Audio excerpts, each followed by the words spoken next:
Hello and welcome to another episode of WVU Extension Today on West Virginia Public Broadcasting and YouTube.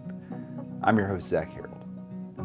We recently celebrated Veterans Day, the day we honor all those who served in the United States Armed Forces. Well, we recently had a chance to talk with some of our CEOS members about their project Brown Bags for Vets, which provide bag lunches for veterans who are traveling to the Pittsburgh VA for testing and procedures. Let's learn a little bit more about that project. The second Wednesday of every month, CAS CEOS meets at the Cassville United Methodist Church. We're through WVU Extension. Right now we have 25 members, and this month we are doing a project called Brown Bags for Veterans. This is the first year for the Brown Bag Project.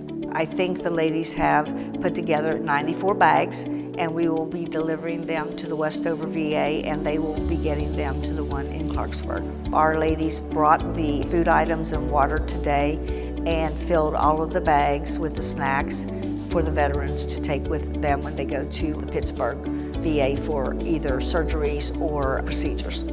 Connie Wolfinger out of the Harrison County CEOS, their county did this last year, and she brought that up as something that maybe we would check ourselves into this and see if we were interested. I was the head of the family committee, so I decided that that was a good thing to do, so we put it on our agenda for this year. My dad was a veteran, my nephew was a veteran, and I have a niece in the Air Force right now, so it means a lot to me to be able to move this forward.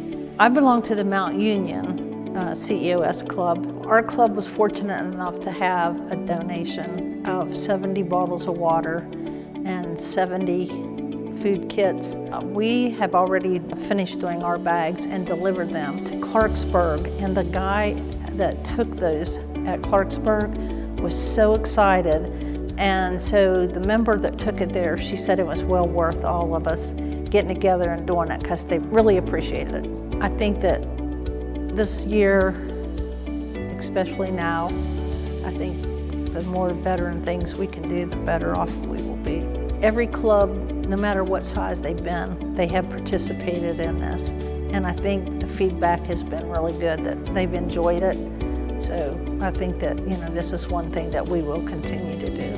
My dad was a veteran, our nephew was a veteran, and I just feel like they've given their service to our country, and what we do for them is just something little, and if it's just providing a snack for them when they're going for a procedure at the VA hospital in Pittsburgh, that's the least we could do.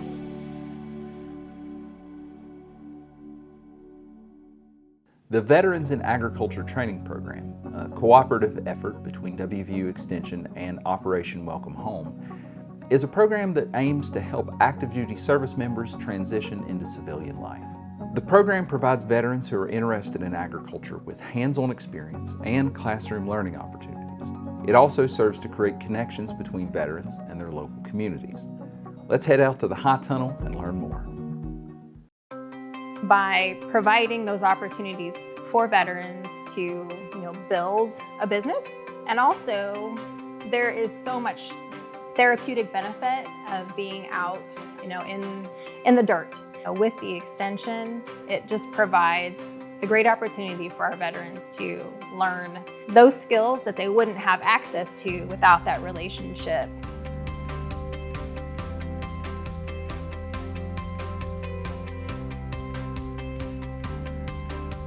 Operation Welcome Home has had a relationship with Extension for several years now. It started out with, there was interest in gardening programs for veterans that they serve.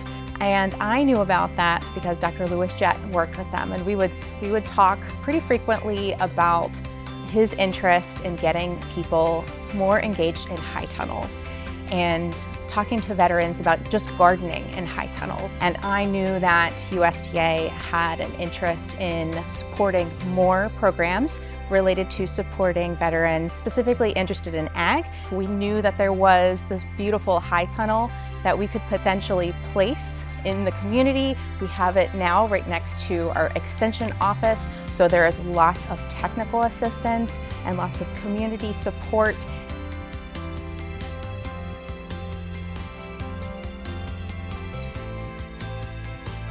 It's a hands-on training class where we're not sitting in a classroom, but we're actually out there, working the soil, planting, harvesting. It's learning by doing, so it's learning by experience.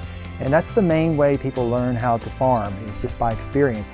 So we're just going to go through the experience of growing these crops, harvesting them, marketing them, and that's going to be our classroom. So the high tunnel that I'm standing in now, this is our living classroom. We're looking at this as a complete business, so not only from seed but also to sale. So we're seeding or transplanting, and then we're going to be growing the crop, using best management practices that are recommended by the WVU Extension Service, the best varieties, the best planting dates, the right type of fertilizers, the right type of pest management. We're going to show how it's harvested, how it's handled after harvest, and then there is also a processing kitchen at this facility that will show how these products can be processed into value-added items.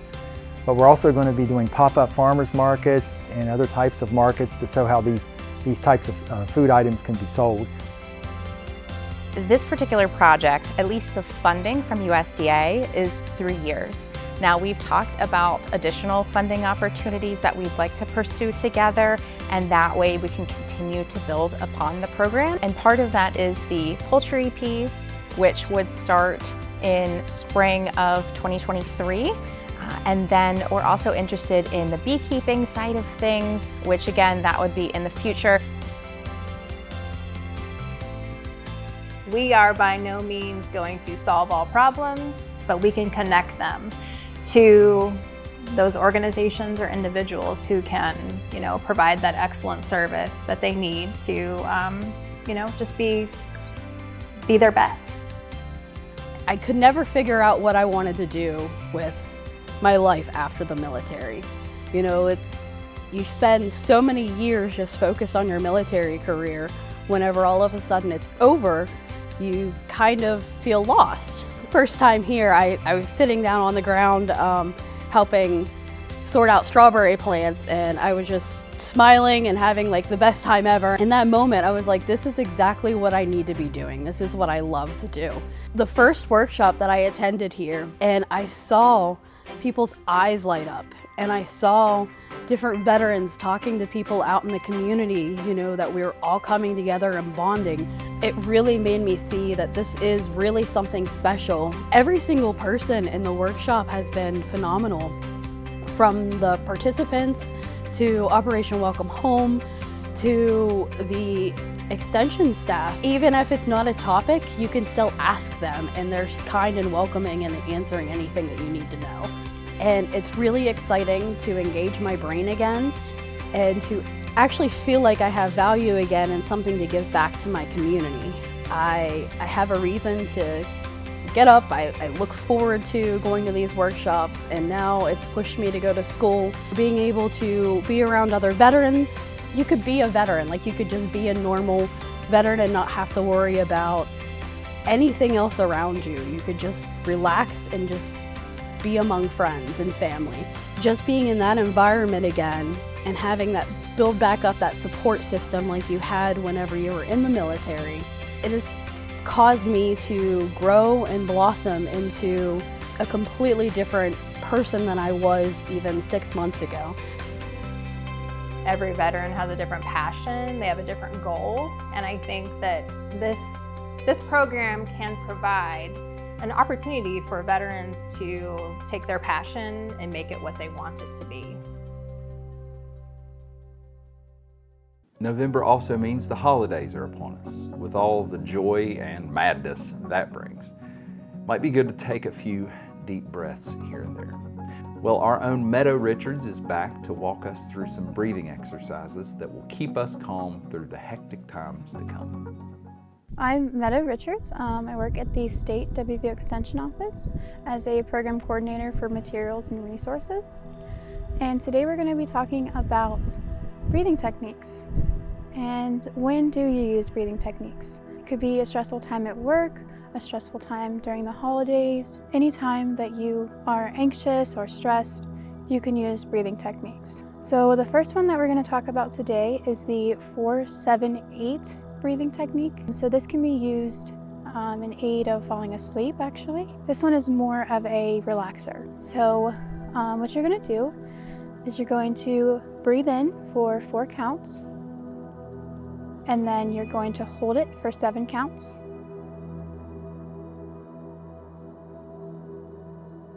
And then you're going to exhale through the mouth for 8 counts.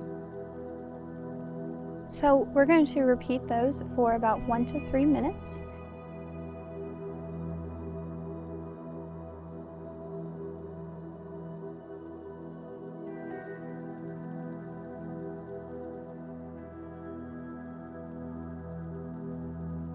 The 4-7-8 breathing technique can help lower your heart rate, aid sleep, and overall relieve stress. The next breathing technique we're going to talk about today is our bunny breath. This can just overall lower your anxiety levels and stress.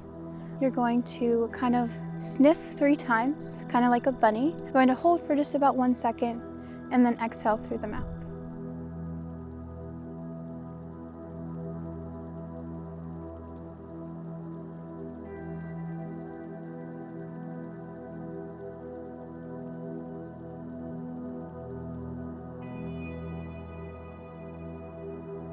That is once again called the bunny breath. You're going to want to repeat that 2 to 3 times, and this can alleviate some stress when crying or anxious, and this is great for heavy stress environments. Breathing techniques like this will help relieve stress and anxiety in times of need, and you can learn more about these techniques at our YouTube or at extension.wvu.edu. Thank you. Did you know that for the first time in nearly 50 years, the U.S. Capitol Christmas tree will come from West Virginia? This will mark just the 3rd time a tree has been chosen from the Monongahela National Forest. Get cozy, grab a cup of hot cocoa, and let's hear a story from Julie Fossbender, one of our friends at the Mon National Forest, as she tells us about how the tree got from the hills of West Virginia to Capitol Hill.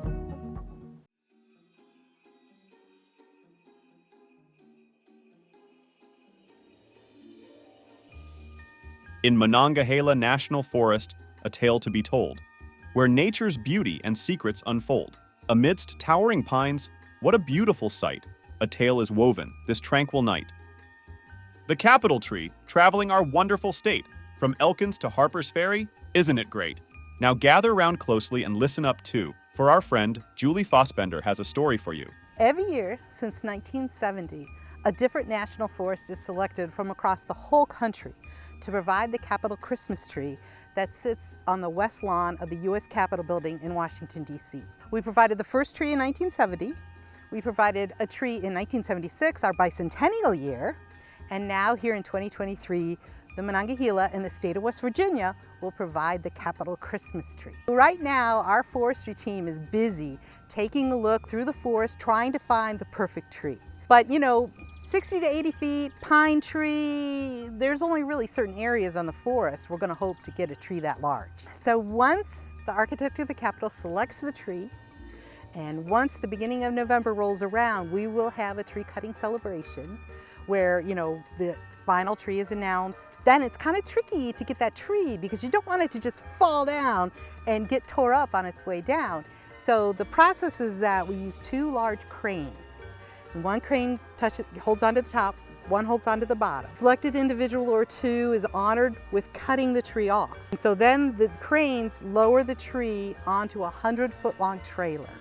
It's going to be hauled, and we'll pack it and to protect it for the trip, you know, around the state into DC.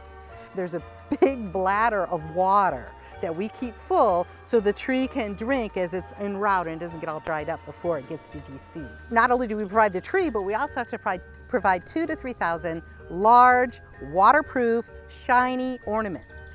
So that's totally awesome because everybody can see those ornaments 24/7. It's out on the west lawn. It's all lit up. But we also then provide what we call companion trees. And these are more regular house-sized Christmas trees, about 8 feet high. And they have, you know, regular sized ornaments, you know, 5 to 7 inches big. They don't have to be waterproof. And we have to provide 65 companion trees with 100 to 150 ornaments each. So if you do the math, it's a lot of ornaments. The expectations, the hope, the desire is that these are handmade from the state that has provided the tree. And so when we did the math and said, oh my goodness, we have to provide 6,000, 7,000, 8,000 ornaments, how are we going to get this done? And so a natural partner is, of course, the 4-H and the youth of West Virginia. So we are totally excited to partner with 4-H to produce these handmade ornaments that showcase what our kids can do and how great the state of West Virginia is. It's just everybody wants to get involved, and we couldn't be more excited about it because the Monongahela National Forest is public lands. It belongs to all of us. And so to see the public be so excited about a tree coming from our national forest is just more than we could have ever hoped for. Let's end today's episode like we do every time with a trip to the kitchen. Carrie Cart is going to show us how to make a pumpkin dessert that's perfect for your diabetic family members, but everybody at the table will enjoy.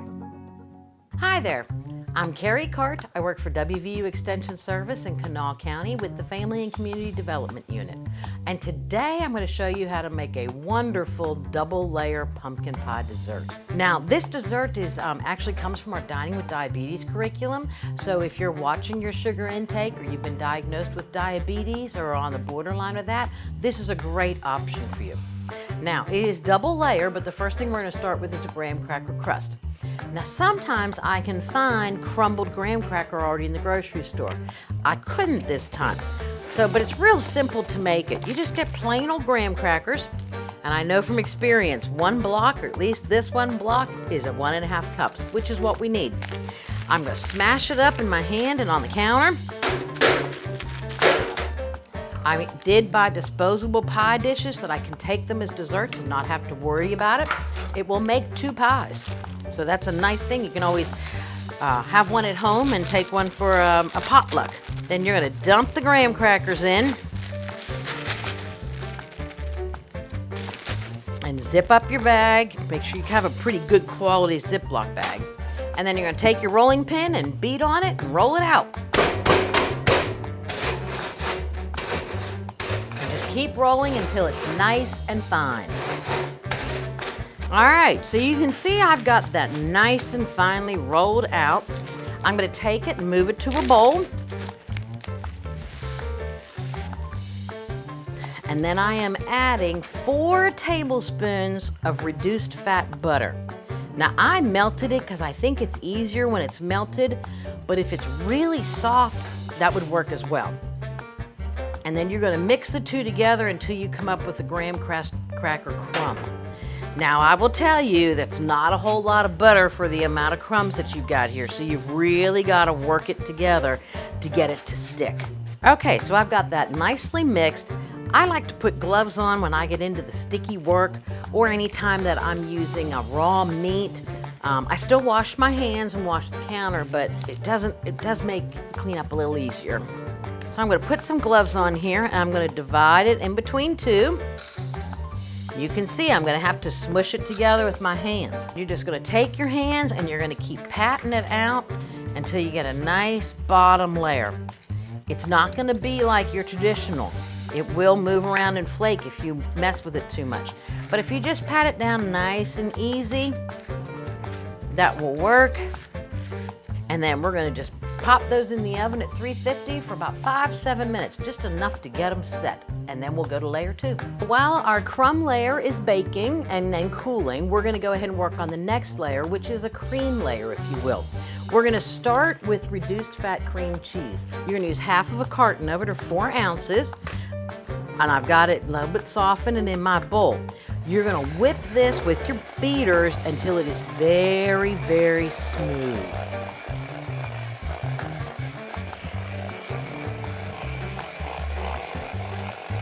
That's nice and smooth in there. To that, we're gonna add a couple tablespoons of skim milk, a couple teaspoons of artificial sweetener. I'm gonna put that in and I'm gonna blend that in together. And then I'm gonna beat it again just to make sure I got it all mixed up.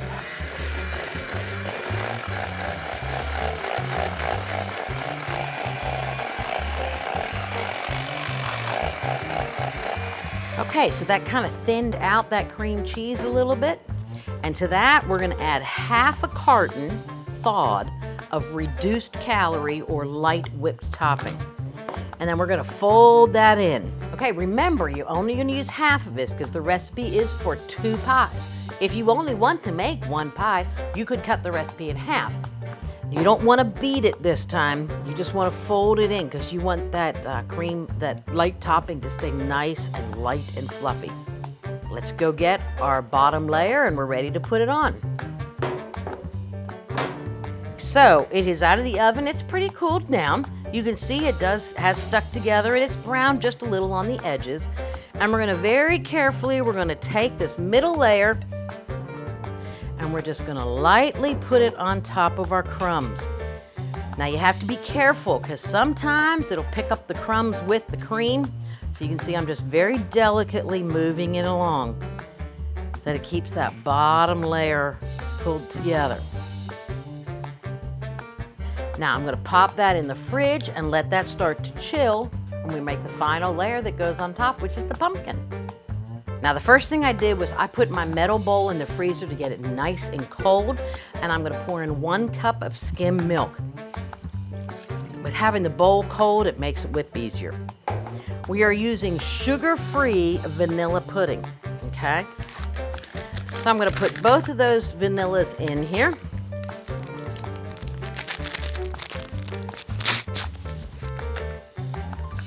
And then I'm gonna beat it again. And this layer is gonna be very thick at first.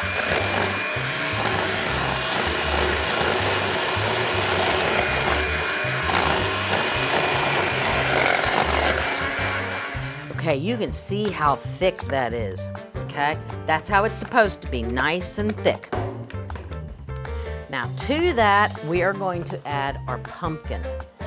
100% pure pumpkin. So we're not using a pie filling or a pie mix, we're using pumpkin. I'm gonna add the whole can of pumpkin mix. Okay, this is where you get your pumpkin flavor from. And then we're gonna add our spices. And you have 2 choices with your spices. If you want, you can add the cinnamon and the nutmeg and the cloves, or if you have on hand like I do, pumpkin pie spice, about 1.5 teaspoons. And then I'm gonna fold and mix these 2 together. Let's bring out the beaters. It's a little thick to mix it. Blend that up one more time.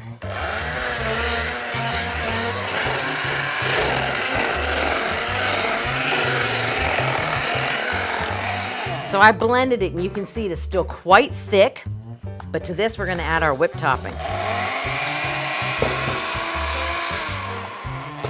That last half of our whipped topping and we're gonna plop it in there.